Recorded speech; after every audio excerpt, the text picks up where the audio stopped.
My YouTube intro. Hey guys, David here. Not gonna lie, I'm absolutely shattered, man. Had a big couple of days and big media day yesterday, but nevertheless, we've just travelled down from Auckland this morning to Kihi. Excuse my pronunciation.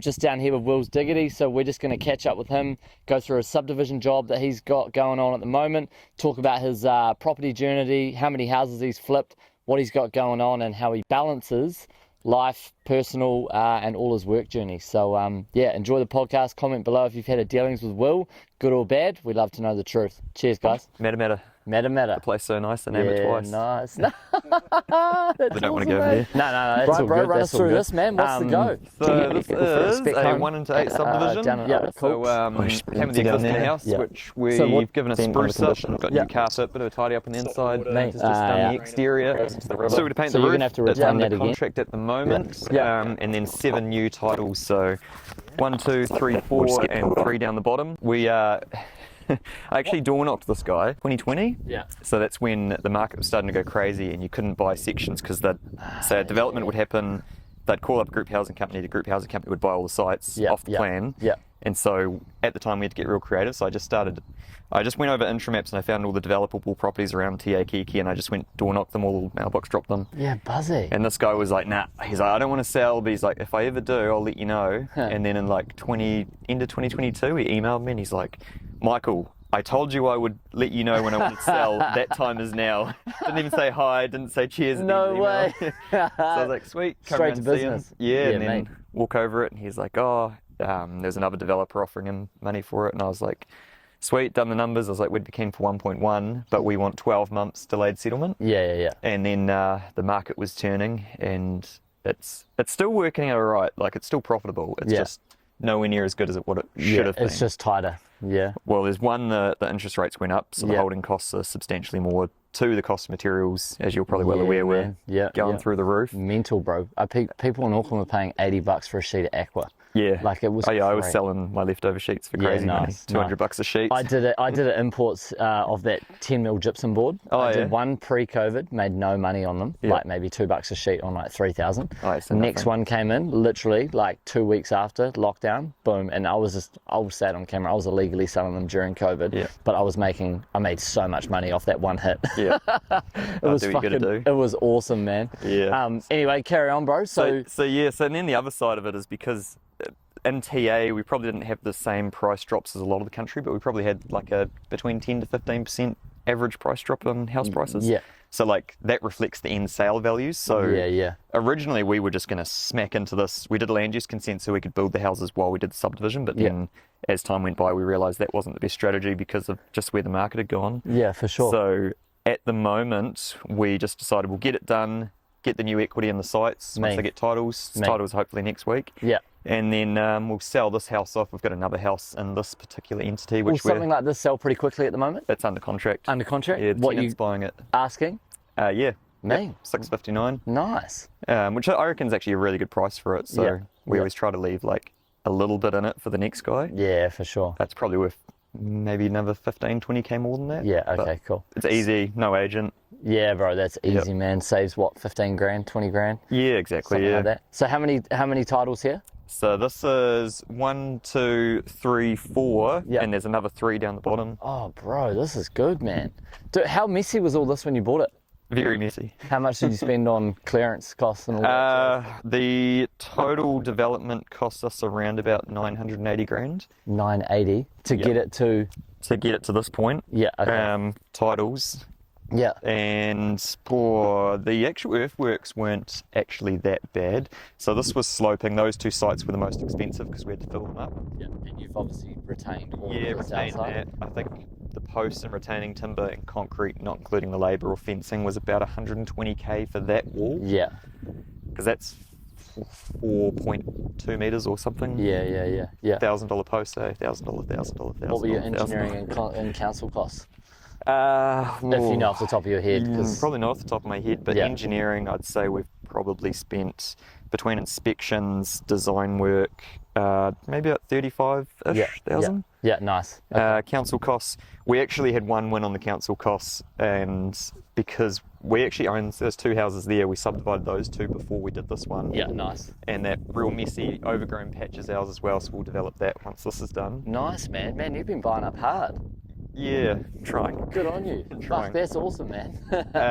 So we'll, yeah, if everyone's going with that, but Yeah. yeah. What's your Yes, the win was that when we bought this, the development contributions were about 21,000. Yeah. And then they went up to 24,000, then they went up to 28,000. Jesus. And then the council's brought them right back to 4,500. How do they justify that? They wanted to put in that expensive cycleway. I actually called them, I complained a couple of times because they have in there, they break down why you have to pay the development contributions, and they had in there for stormwater systems. Yeah. But the town doesn't have a stormwater system. So we thought, oh, maybe they're going to put one in. Yeah. But nah, they had no plans for it at all. So everyone else that's paying that and not kicking back is just paying it for nothing? Yeah, well, they dropped the prices anyway. I don't know Okay, cool. I don't know if we had any effect on it or not. But Yeah. I did tell them, I was like, before we started, if that's where the contributions are going, we can't develop it. It doesn't Yeah. make sense anymore. We may as well do nothing. Sit on Yeah, it. fair enough, man. So are you going to sell, so what's the plan here? Sell individual sections? You're going to build a specky, build Yeah, all? What are well, you the going to do? original plan was to build 7 new builds. Yeah. But now, because of where the market's gone, and so maybe about 3 months ago, as I know we're getting close to titles, Yeah. I just worked out different scenarios, and it's actually better for us now to sell, say, Yeah. 2 sites, Yeah. and then build the houses. We've got consent for 2 houses, Okay, cool. but we need to sell this house and another house before we can start those. Yeah, just to for get finance. funding. Yeah, Yep. yeah. Okay, cool. And do you think the sections will sell pretty quickly? Yep, there's somebody wanting to put a contract on this one next week. Mean. And we've got a developer from Auckland who, he actually is interested in buying all 7. No way. Yeah, Yeah. because there's Have no you- covenants, so you can put transportables on them. Have you entertained that at all? Surely you've crunched the numbers, yeah? He's not yet. That was the beginning of this week. Yeah. He hasn't made an offer yet, but we sent him for all the information and the Yeah. prices, and Okay. we'll evaluate it if he makes an offer. Yeah, I mean, surely you've got to look up as you know for the convenience of getting it all done in one hit, and Yeah, then clear the potentially debt, move on to the next thing. Yeah, And there's better things to do, like development's not a great space to be in at the moment. yeah, for sure. Like we'd probably make more money if we were just flipping houses, Yeah, to be honest. yeah. Was that your core kind of business before you got into? No, always been development. Yes, well, we started buying rentals. Yeah, So the reason I became a builder is because I wanted to buy rental properties to Yeah. learn how to renovate, Yeah, add yeah, value, yeah. recycle the cash, buy the next one. that's the Steve Goody model. Yeah, the Steve Goody model. Yeah. We bought 3, Yeah, yeah, and that was 2015. Yeah. And then, so I got into building. Then obviously, as you do, you get close to finishing your apprenticeship, become Yeah. qualified. yeah, yeah. And then I was like, man, you surround yourself with all these builders. You're like, man, these builders seem to be doing real well building spec homes. So I was like, Yeah. I'm going to build spec homes now. Yeah, So we sold the rentals, started building spec homes, and I think we did about 15 or so spec homes over the Man. next 3 or 4 years, yeah. Good. up to 2019. Yeah. So were you on the tools building doing these? Yep. Managing did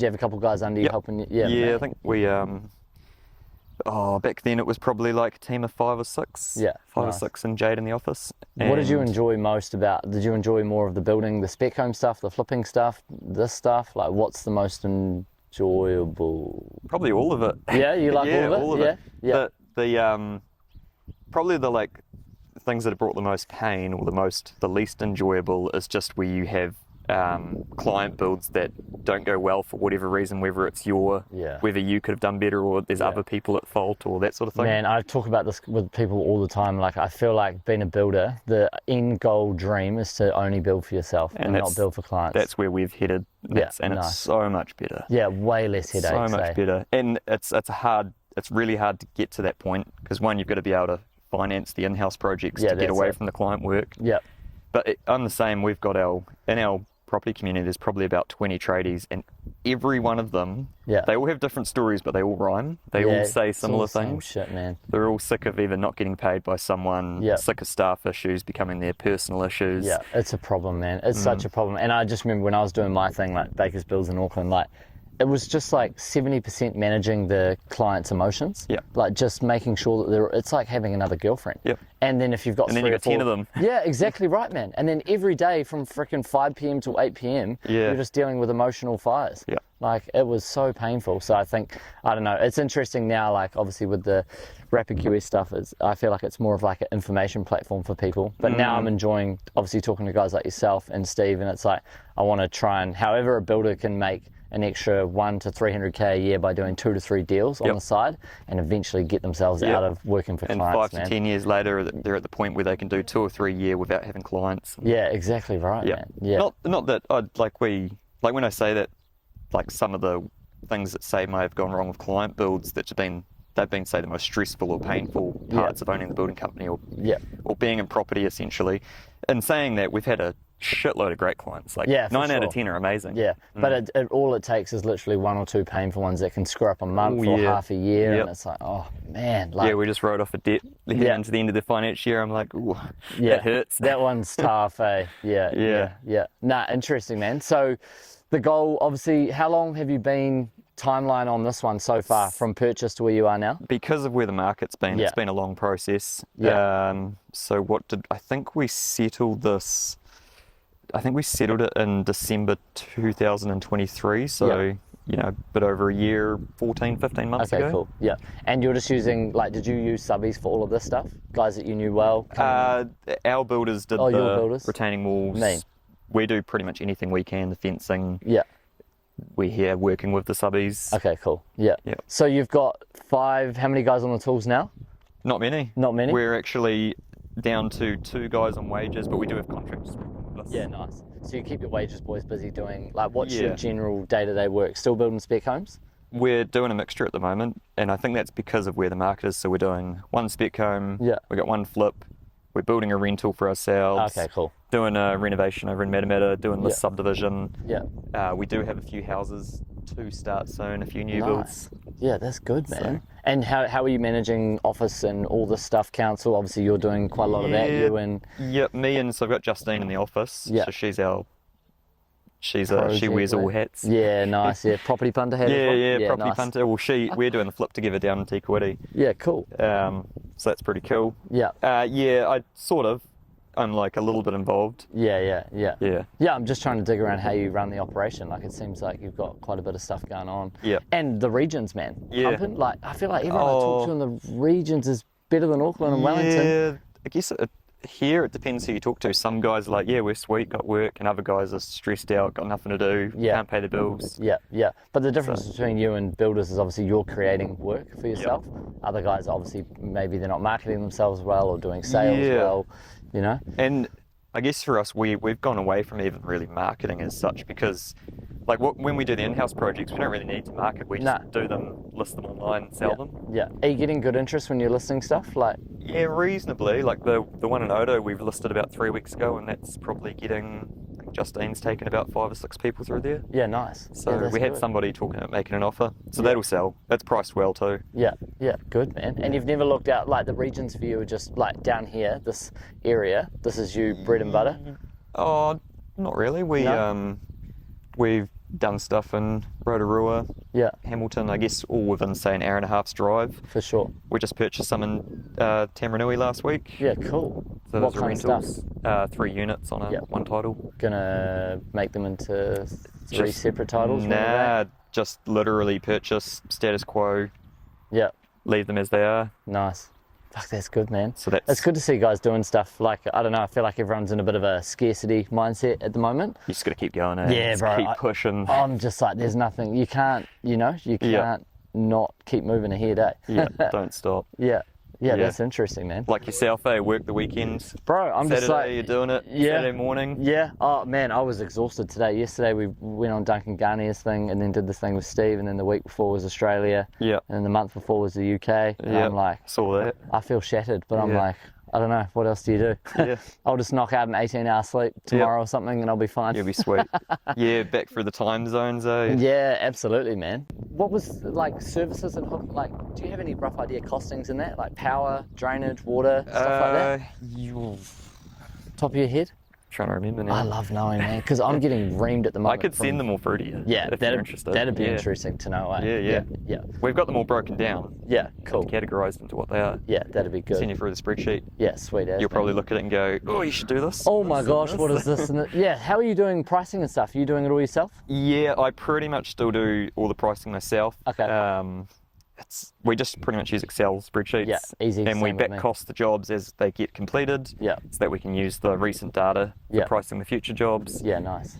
There's always some, you can never get anything 100% correct in construction. There's always a lot of assumptions going Such on. a major, man. Yeah, it's annoying, eh? So, you'll make the assumptions. Sometimes you'll put a little bit of margin on just because there's either going to be inflation, there's going to be something go wrong. Yeah. Yeah, between you actually pricing the job, doing the job, costs go up. Yeah. There's always something that you can't foresee. Yeah. Development's a bit like that. Yeah, absolutely, man. That one over there, we purchased it, had two things not necessarily go wrong, but two Unforeseen. fish hooks along the way. Fish hooks, I like that. Fish hooks, one, we purchase it, and a month later after we buy it, Waikato Regional Council changes the rules and declares that basically a river. Oh It's my not a river. Yeah. So you had to, you're meant to be like 100 metres away, but you can do a discretionary activity to go up to 10 metres, which is another cost and another part of the consent. Yeah, it's so much bullshit, eh? And then the second one, which was a pretty decent one. Oh yeah, so that means when we do that, we have to build a bridge, 14-metre bridge. Yeah. And You've got to build a bridge. Yeah. Yeah. So bridge builder now. That's why that got put on hold. Yeah. Yeah. And then the second one was there was adequate power supply for all the sites, but then because there are a couple more houses get built on the road, go back to Waipa Networks to go, we've only got supply for another 4 sites, so you have to upgrade the whole road, about 126 grand if you want the extra power. Fucking hell. Crazy, How eh? can they do that to you? So that's development. So development is... Yeah, that's the game you're playing. Yeah. And I suppose you buy the section knowing on what your costs are fixed for, say, 3 to 6 months. Yeah. But then if it runs over for some reason and then a new rule comes in, it's like, what do you do? Market changes, Yeah. council change the rules, Yeah. development contributions change. Yeah, and that's what Steve said yesterday. He was like, I love the life cycle of short kind of guaranteed instead of having money tied up for years and years. In and out. And in hindsight, not that I regret doing any of the development stuff. In hindsight, I'm like, we probably would have done a lot better if we'd just done real simple little projects. Heaps, and then get real good at them, do them at scale, and keep fine tuning your costs. Yeah. But then in saying that, the opposite side to that is, if we did that, I wouldn't have learnt all of the other side of things. Yeah. So do you do any client work now, direct for client work? Currently, Not really? Not really. The reno's for a client. Okay. That's only minor. We do have a house coming up soon for a client. Yeah. We're not going to not do client work. We're just not actively pursuing it. Yeah, because my next question off the back of that is you've started to take your Instagram stuff pretty... Yep. You've started to take it pretty seriously recently, you're getting real skitty in powerful. that. I love it, man. But that was my next question. Yeah. You must be getting a lot of organic traffic and potential leads through that. Yep. Because I see what it does for us. And absolutely. Because it's like if I previous to say doing social media stuff, if you want to get work, it's like you've either got to go out and one-on-one call people or waste of time or spend money on Google ads. The social media stuff's basically free, almost free. It is. And then it's like if you do, let's say you just do one post and that reaches 5,000 people, it's like, how long is it going to take you to go out and meet 5,000 people and spend a couple of minutes? Yeah, exactly. Yeah, it's like, honestly, it was like the same analogy I had when I first started was like cold calling people. And it's like I could spend a day cold calling for 8 hours, maybe call 150 people and get 5 good conversations and maybe make 1 sale versus me and Brennan now will spend 2 to 3 hours planning 1 video. And if we can get 20 to 40,000 views and that sells 1 QS report, boom, ROI, massive. There's 100 hours of people either consuming your content, getting to know you, beginning to know, like, and trust you, know what you do for a business, and then when you're always front of mind, so when they need that service, they're like, oh, I know this guy. Yeah, I know this guy, and he pops up on my Instagram every fucking day. But it's pretty cool. It's just I think the best thing about doing social media is the networking. It's well, I wouldn't have met you through this. Exactly, yeah. There's so many people that you meet that are great people to know. That you can eventually, a lot of them you'll eventually end up doing something with. Yeah, and then how do you know them if no one's doing anything? Exactly. There'll be so many other people doing this stuff, but if you don't promote yourself, thousands. Thousands, man. Thousands. What's the common message, or what are people what's the common type of person messaging you on Instagram now? Builders. Yeah, probably two types. There's there is a lot of tradies, and I think just where we are in the current market, there's a lot of tradies who message me asking for advice on problems they're dealing with. Yeah. Probably just a lot of the time it's people not paying them, or sometimes it's subbies or that sort of thing. That's one side of it, and the second side of it is people going, "Oh, I'm looking at this property. Can you tell me what I should do?" Yeah. Here's the link to join the community. If once you join, we'll have a look at the property. But if I did it for every person, that'd be all my time gone. Yeah, man. My thing now is whenever someone asks a question, I had another one this morning, I will make a YouTube video and send them the link. Yeah. Because I'm like, I don't want to reply to most of the questions are the same. Yeah. So I'm like, well, if I make a video instead of helping one, there's like maybe 20 people could see it. Exactly. Yeah. So what was the idea of doing the community stuff for you? It's just been something that I've wanted to do for a while, and I keep getting people, like prior to doing the social media stuff, people would still call you up or go, "Can I come and see? I've got this property," and always be asking for your advice and help on it. Yeah. And then people keep saying, "Oh, you should like mentor people and do this for like a job," and I was like, yeah, maybe I will actually. It sounds like a pretty cool thing to do. Yeah, nice. It's kind of, I don't know, it's kind of, I get like a real kick out of it when you can help someone. Like if a builder messages me and says, "Hey man, I've just started charging fucking vehicle charges. I never knew I could get away with this." And I'm like, yeah man, who's going to pay the diesel and the rucks and the tires and all the shit, you know? Yep. So yeah, no, that's good, man. Yeah, I love it. It is on School. Yeah. Yep. So we use the School platform because obviously you can have all the different tabs of things, whether it's deal opportunities, community chat, all that sort of thing. Did you look at any other ones? Because I've heard, well, School's pretty good, eh? School's good. Yeah. So I work with a guy, Kale, who's we call him a tech wizard. Yeah, nice. Everyone's got to have one of those, bro. Yeah, he's the man. He's a clever boy. Yeah. And he just said, let's use School. He believes in it. He reckons it's one of the better ones. Yeah, cool. Yeah. So how big's your kind of like ecosystem or team at the moment? Builders on the tools, people in the office? Guess it's about there's about 6 or 7 of us constantly in our direct little team. Yeah, mean. On the building side. And what's that made up of? Builders, Justine, myself. So project manager, Justine, who's kind of sales, marketing, everything. Yeah. She's my right hand lady woman going to do things. Yeah. Jade also helps a bit. Yeah. Is that your partner? Yeah. Yeah, cool. What was she doing before you guys? What was she doing her own job before? No. She she worked at a cafe for a nice. year or two when we were first together. Yeah. She's basically helped out here and there on our stuff for the past 7 years. Yeah, cool, man. Now she's the CEO of the operation. Eh? Yeah. She's the CEO of the kids. Yeah. How do you manage that, man? That's a lot. You got two kids now? 3. Yeah. Congrats, man. Yeah. That's awesome. How do you balance it's a blur. that shit? Yeah. I was gonna say, you always tired or?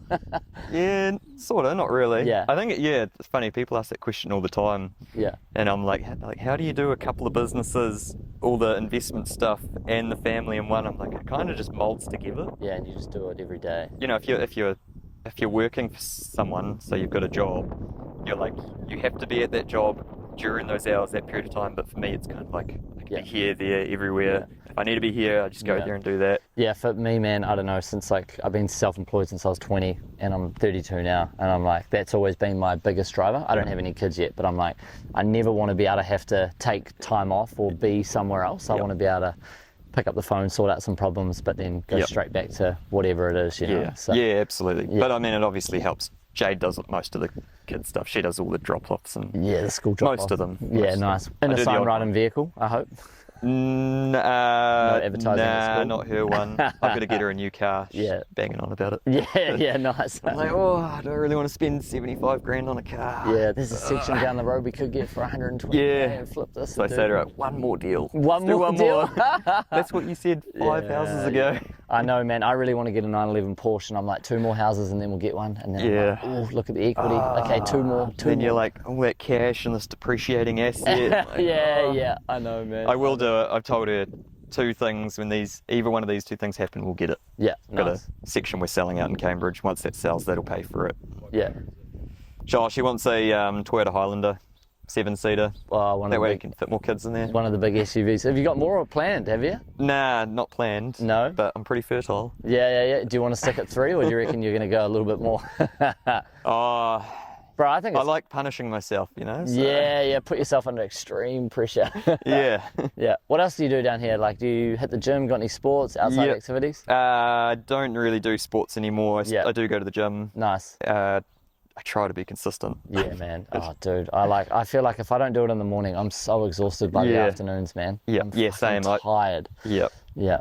Yeah. And quite often I'll get to the gym and I'm there for 15 minutes and the phone's gone off and I'm like, shit, I've got to go do this. Yeah. Yeah. It's painful, eh? But yeah, gym. I don't really do any sports anymore. Don't really have time. Yeah, I feel like sports are I try and do the tennis and it's a massive commitment, but I felt like as soon as I realised work was more important, I literally sold motocross bike, stopped playing rugby, stopped doing dumb shit, like anything that could get injuries. Yeah, yeah, exactly, yeah. Yeah.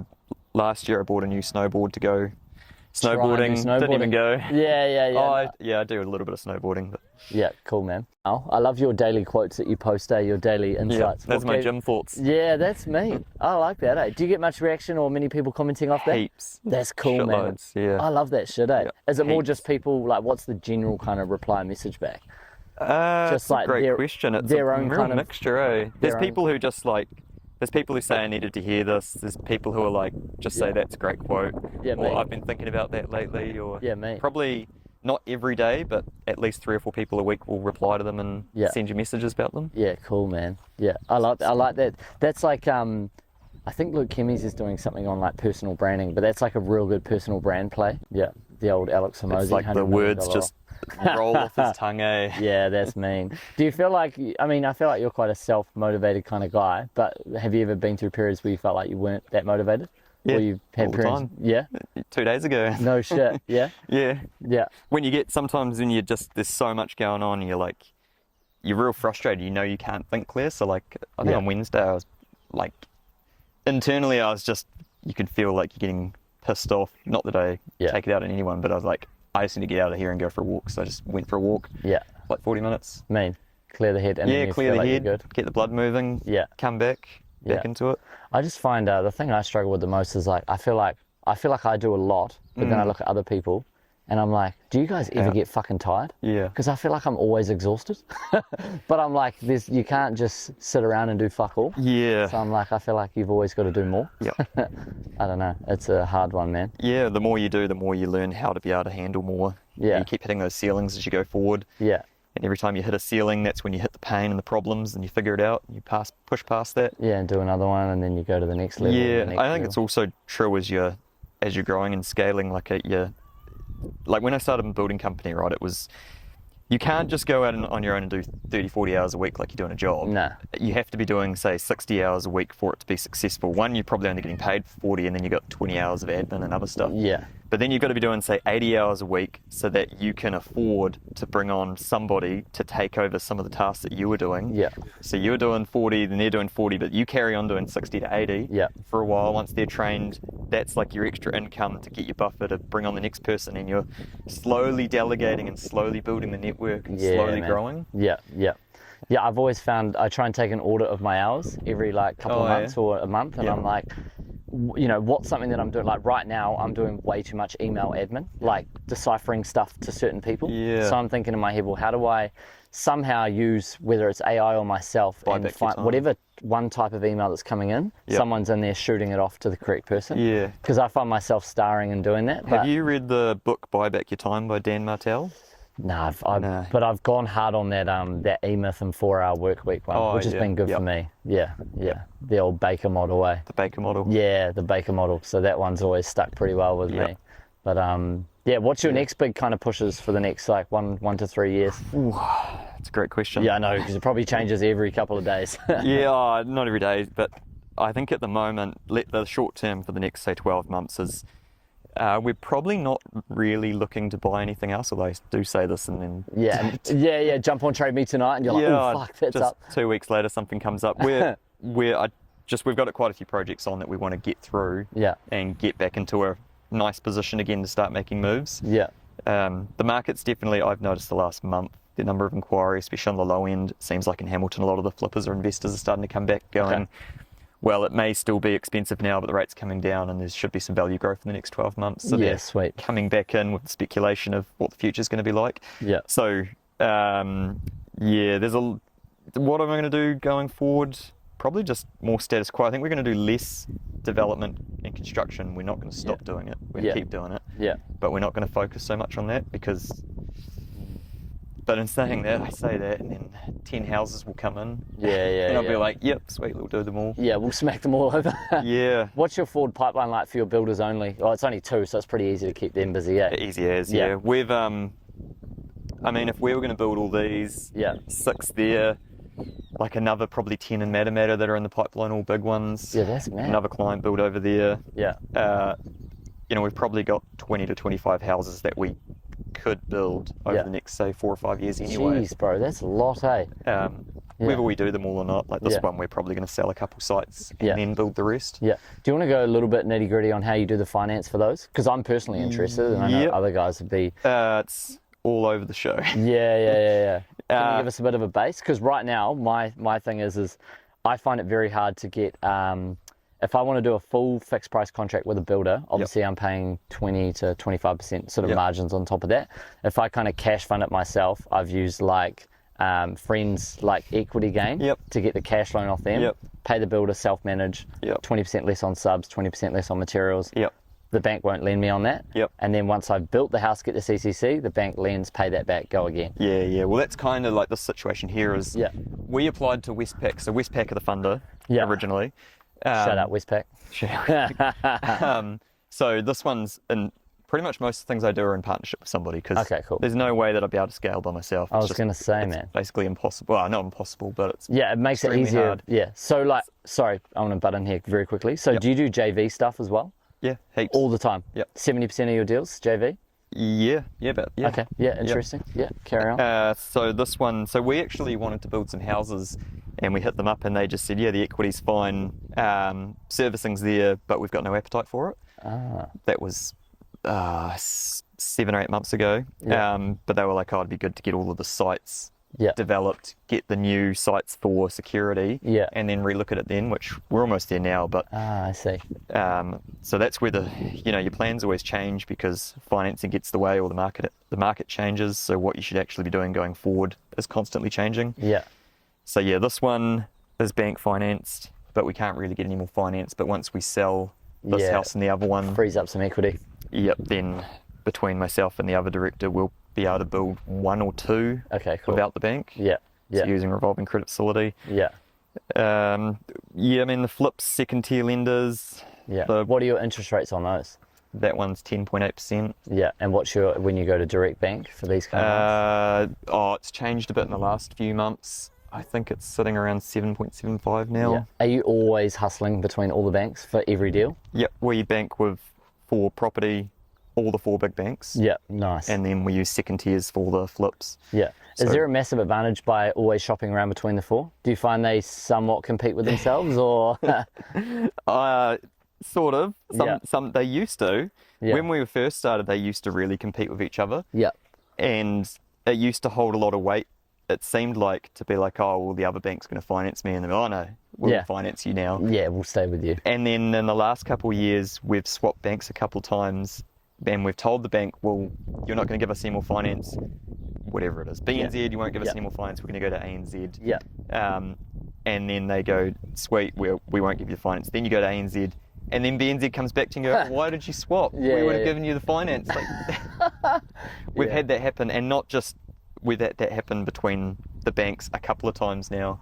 Happens a lot. They don't really compete as much anymore, I don't think, or at least not in our situation or our experience. I feel like that's such a massive roadblock for you. I'm personally just starting to, I'll focus more on growing the Rapid QS business. That's my main play, like 3 or 4 countries. But as I start to dabble in small property stuff, I've only done like seven little deals, but it just seems to be, it's a lot of admin, man. Just dealing with bank. But it seems so hard to get finance to do stuff. It is nowadays, Like, well, the same with us. They just don't have the appetite for construction. That's wild. And they just see it as too risky, or it's going to fall over or flop. They just don't have the appetite for construction right now. Maybe that means they've already got enough on the books, and there's a lot of it that's bad debts. True. And they're trying to get away from that exposure. Because the banks do that. They change their internal policy all the time. And we've had situations where we've applied with the bank for something, whatever it is, a rental or something. They say no, we go back a month later on the same application, and there's been an internal policy change, and they say yes again. So that happens. What's your thoughts on a little bit of like on the housing sector or the housing market. Like, what's your thoughts on government looking after housing and like private housing, like I think guys like yourself doing houses, you know?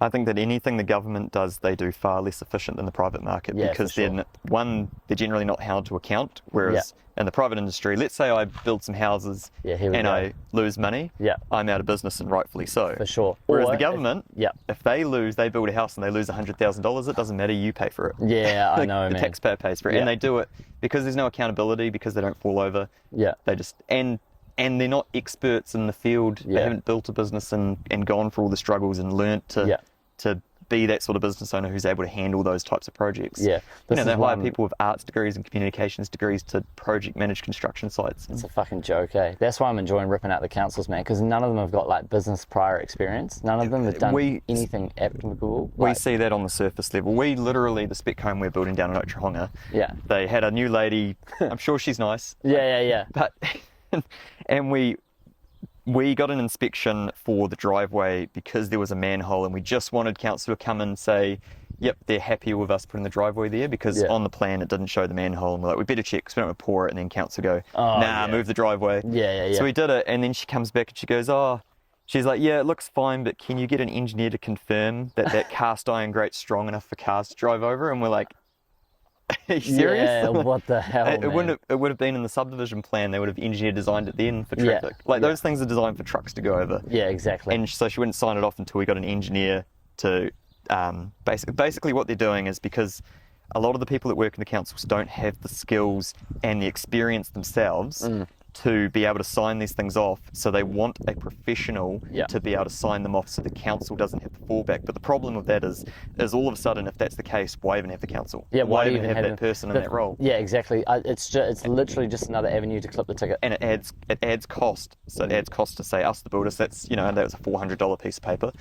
That $400 then has to get passed on to the end user, and you get a whole bunch of those through the project, and all of a sudden the cost to build goes up another 5-10%, and that gets passed on to the end user, which makes housing more unaffordable. So the regulation is a huge part of the cost of building, which is making it more expensive for the average person. And the average person ends up paying for it too at the other end. It's wild. I mean, you would know out of all these 4 sites what the paperwork costs of this are, and then you divvy that up by 6, and that's probably fucking $40,000 per house or something like that. By the time you do the subdivision in-house, we've building a rental in Diggity at the moment. We spent around about 25 grand before we even started the house, and it's a 70 square metre box. That thing should be so cheap to get out of the ground. Yeah, it's wild, man. So that's 250k cost, the whole project. And 10% is upfront in paperwork. It's insane, man. It's absolutely insane. I just finished that one in Martin. It was like 176, and I think my paperwork costs were like maybe only like 22, but that's still a pretty big portion of 370 build costs. Like, it's still a big component, 8% or something. So there's definitely some of that's needed, but I agree. It's good to keep out like a lot of cowboys essentially, but I think it's gone way too far the other way. So I think builders should be able to certify more things than they currently do. They should be able to pass a few more inspections. I think there's still inspections that are vital, but I mean, some of them are just waste of time. For sure. And then you got to wait 4 weeks for the council to show up. Not anymore, but what are the lead times here at the moment? Not bad. Cool. No, a couple of days. Shout out the regions, man. Pumping. Waipa's probably. We've worked with Manamata-Piako, Hamilton City Council, Otrahonga, Waitomo, South Waikato District Council, and to be honest, Waipa's probably one of the better ones in our experience. That's good, man. Just in terms of easier to deal with. They actually changed a bit in the last couple of years, but they were very old school, not so much in the way they did the paperwork, but they're old school as you can just call the inspector, have a good chat, he'll pop out and... Can you get away with photo stuff down here? I'll send you sometimes, sometimes. Depending on what it is, depending obviously. on who the inspector is. I'm sure the bad ones get a bad name though. They've sort of got to the point now where they'll say, we'll take photos, but it's got to be by the end of the day before we have to get back to the office and log the inspection report. For sure. Nice, man. No, that's good. So what's on the books for the rest of the weekend for you, man? Family time? I got a wedding this afternoon. So wedding. Podcast this morning, wedding in the afternoon. Fucking no slowing down. Good on you, man. Bit of work before then. It's actually a guy that he's just gone out on his own. He was working for me Yeah, cool. for the past few years. Yeah. Mr. Sean Carter, he's the man. Mean, bro. He's Shout out, doing Sean. well. Yeah, good shit, man. Shout out Sean Carter. And Sean Collins Dingo, Sean Collins Dingo. the two Seans, Sean Squared. Yeah. They both went out on their own at the same time. Yeah, mean. Yeah, I feel like that's good. I think everyone needs to get a taste of doing their own thing, eh? Yep. Yeah, it's good, man. So yeah, last sort of question, man. What's the play for 5 years? Where do you want to be? In 5 years, Got a rough goal? yeah, well, yep, in 5 years I want to be in the position where I can give myself permission to not have to work so hard. Yeah, there you go, man. How old are you now? Just turned 33. Fuck yeah, you're pumping, man. Good Just on turned you. 33. Yeah, well, I'll hold you account to that in 5 years. So yeah. I actually originally, when I started really getting serious about my goals every year, so every Yeah. New Year's write my goals for the Yeah, year. mean. Originally I was like, by 35 I want to be in the position where I don't have to work again. I won't have it in me, but I don't want to have to work again if I don't want to. Yeah, it's literally just if I feel like doing something today, I'm going to go and do it. But Yeah. yeah, no forced And work. In 2021, when the market was going crazy and I was looking at my goals, I was like, oh shit, I'm going to smash this goal out. But Yeah. because a lot of it was property wealth, Yeah, for sure. but man. obviously that's not sustainable. Yeah, no, absolutely. And where can people find you on socials, man? Yeah, Instagram, Wils Diggity. Nice. We recently just got a TikTok account. I hate TikTok. Yeah, boy, that's it, man. It's Got your trash. little ring light. No, TikTok's good for wide expansion, but yeah, I think Instagram's more of like the professional platform. Yeah, for sure. well, I don't really go on there. We just post to this the CRM, Yeah. Go High Level, and that spits it out to YouTube, What's your CRM tool you use? Go High Level. Oh, sorry. Oh, I did. Yeah, apologies. What are we? Later.com. Yeah, later.com's pretty good, eh? Yep. So yeah, cool. I pretty much only check Facebook and Instagram. Yeah, nice. Cool, man. Thanks very much for your time. Yeah, Appreciate it, bro. Awesome. Cheers Legend, for coming man. to see me.